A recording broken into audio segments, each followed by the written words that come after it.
Good morning, friends. We'll begin our daily devotional in just a few moments.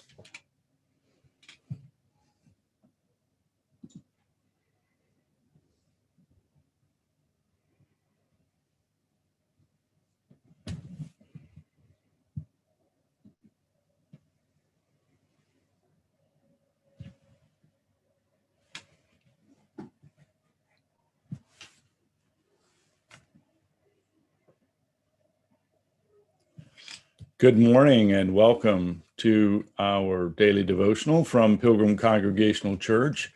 I'm Patrick Horn and very glad to have you join us this morning, this Wednesday morning, February the 3rd, 2021.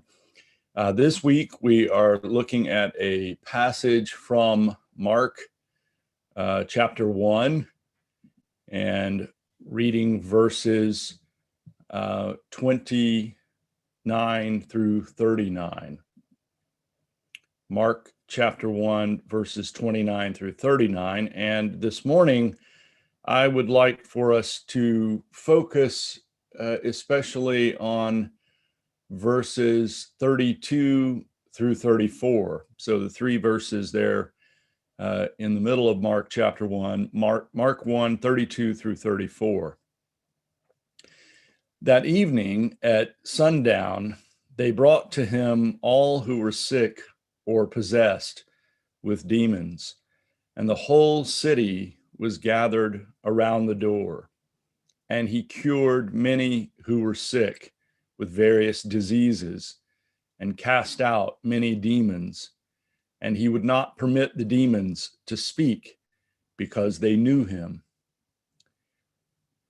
So I think I mentioned earlier this week that the Gospel of Mark, perhaps last night in the Bible study, the Gospel of Mark is regarded by most scholars as the oldest of the four Gospels. That is the first that was likely written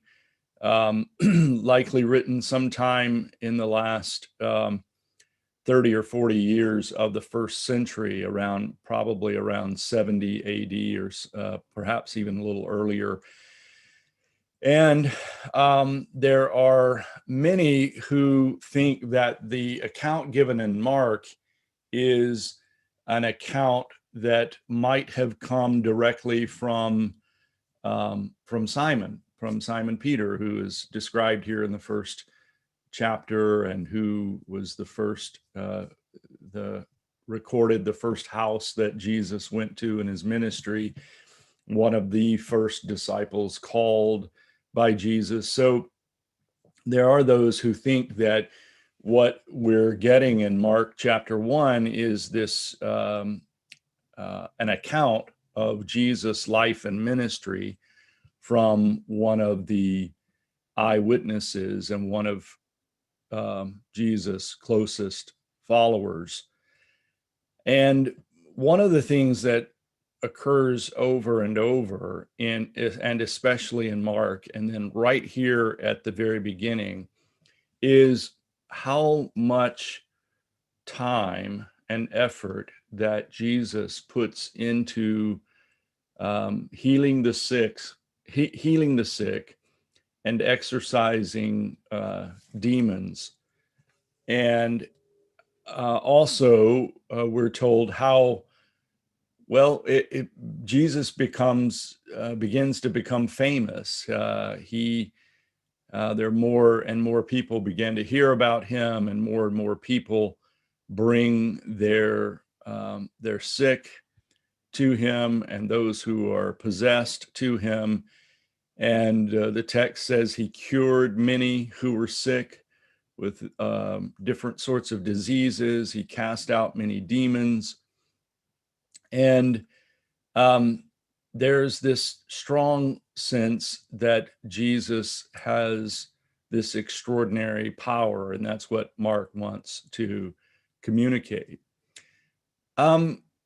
This text and these texts about healings, and particularly about exorcisms, these are strange texts for us and our time, I think. they're not necessarily strange for some Christians. I know that there are some Christians who are very comfortable with the language of the Gospels about healing and exorcising demons.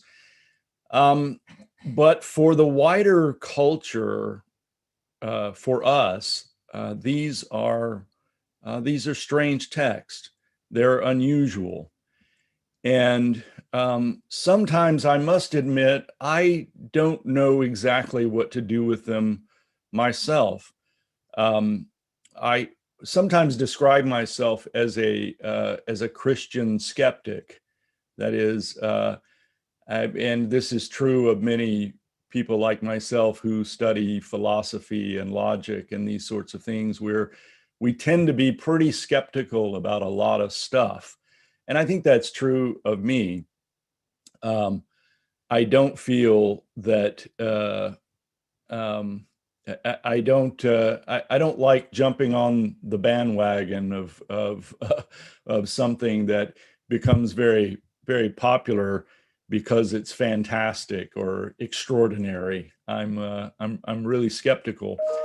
But I wonder sometimes whether I wonder sometimes if this is if there's a way for me, and I struggle with this, if there's a way for me to navigate these issues so that I continue to be open to healing, certainly, and even possibly exorcism. Though again, I find that that's really hard for us to understand in our culture. I feel certain that there are things going on in Jesus, the culture surrounding Jesus, that might make this more difficult for us to appreciate and understand. But I do want to remain open to um, to this message and to this sort of power. And I know I have lots of friends and family and people in our church that I've spoken with a lot about these issues, and I'm very open to that. But I also don't want us to miss the point. And I think this is related to Jesus' reticence in Mark about letting the demons speak and letting people call him the Son of God or the Holy One. I think that it's important to remember that Jesus is most interested in healing our souls. Um, and certainly healing our souls is not unrelated to our physical bodies. Um, I'm not someone who thinks the soul and the body are always separated. I think that the two do go together, and physical ailments and hunger and things of that sort are directly related to the states of our souls as well. But I do want to focus. I do want to focus on the fact that in these healings, Jesus seems most concerned about the state of the soul. And so I would just like for us to continue this discussion at some point. There are those of us who stay on Zoom to talk about these issues. If you want to join us on the Zoom link, we often talk after the devotional. And I want to remain open to these issues, but I do want, where I think I want to take a stand is this emphasis on the healing of our souls and the restoration of ourselves, our whole selves, with God. So let's close with this word of prayer. This is actually a prayer written by Saint Thomas à Kempis. O most sweet and loving Lord, you know our weaknesses and the needs that we endure. You know how many evils and sins we are involved in, how often we are weighed down, tempted, and disturbed by them. We ask for your consolation and support. We speak to you, for you know all things. To you all our inward thoughts are open, and you alone can perfectly comfort and help us. You know what things we stand in most need of. Behold, we stand before you poor and naked, calling for grace and imploring mercy. Refresh your hungry supplicants. Kindle our coldness with the fire of your love. Enlighten our blindness with the brightness of your presence. Do not let us go away from you hungry and dry, but deal mercifully with us as you always deal wonderfully with your saints. Amen.